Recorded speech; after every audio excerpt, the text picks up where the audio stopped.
فرمایا گیا کہ جو شخص جمعۃ المبارک میں سب سے پہلے آتا ہے اس کو ایک اونٹ ذبح کرنے کا ثواب نصیب ہوتا ہے، جو اس کے بعد آتا ہے اس کو ایک گائے ذبح کرنے کا، پھر ایک بکری، اور جب امام منبر پہ بیٹھ جاتا ہے پھر رفع الکلام کلمے اٹھا لی جاتی ہے،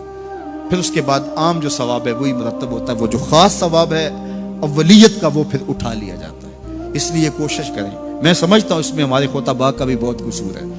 لیکن دوسری بات یہ ہے کہ ہمارے ہاں عمومی طور پہ اجتماعی رویہ یہ ہے کہ مسجد میں دیر سے جانے کا فیشن، تو اس فیشن پہ نہ چلے، بلکہ امام اور خطیب کے منبر پر بیٹھنے سے قبل جتنا وقت گزرے گا آ کے بیٹھ کے تلاوت کرتے رہیں، ذکر و فکر میں مشغول رہیں، جتنی دیر آپ کو انتظار کرنا پڑے یہ آپ کے لیے خیر و برکت کا ذریعہ ہے، اور پھر آئیں اور پوری گفتگو سنیں، اور اس گفتگو کا یقیناً نتیجہ آپ کی زندگی میں مرتب ہوگا۔ اور اگر آپ سمجھتے ہیں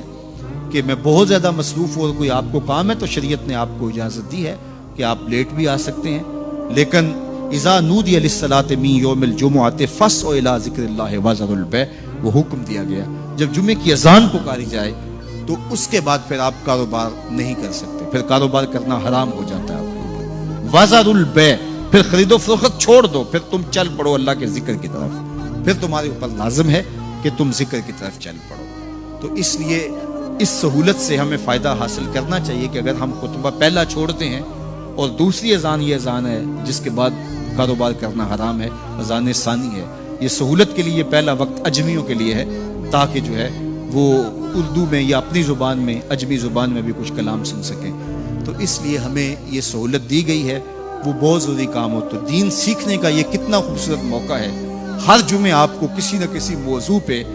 ایک خطیب لیکچر دیتا ہے، بات سناتا ہے، اور ایک موضوع پر مختلف احادیث پرانی آیات کو پڑھ کے مطالعہ کر کے نتیجہ نکال کے آدھے گھنٹے میں پونے گھنٹے میں آپ تک ایک پورا میسج ڈلیور کرتا ہے۔ تو اس لیے اس کو بھرپور حاصل کرنے کے لیے اور اپنی نسلوں کو دین سے جوڑنے کے لیے یہ اسلام آج بھی بہت سارے مشقتیں اور بہت ساری سازشوں کے باوجود یہ قائم ہے، اس لیے کہ اس نے خوبصورت ہمیں نظم دیا ہے۔ محلے کی سطح پہ 5 گانا نماز ہے، علاقے کی سطح پہ جمعہ ہے، سالانہ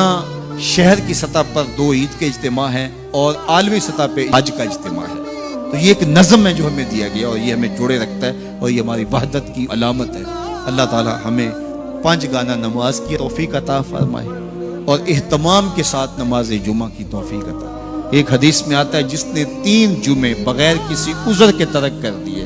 اس کے دل پر نفاق کی مہر لگا دی جاتی ہے۔ اللہ ہمیں محفوظ فرمائے۔ وآخر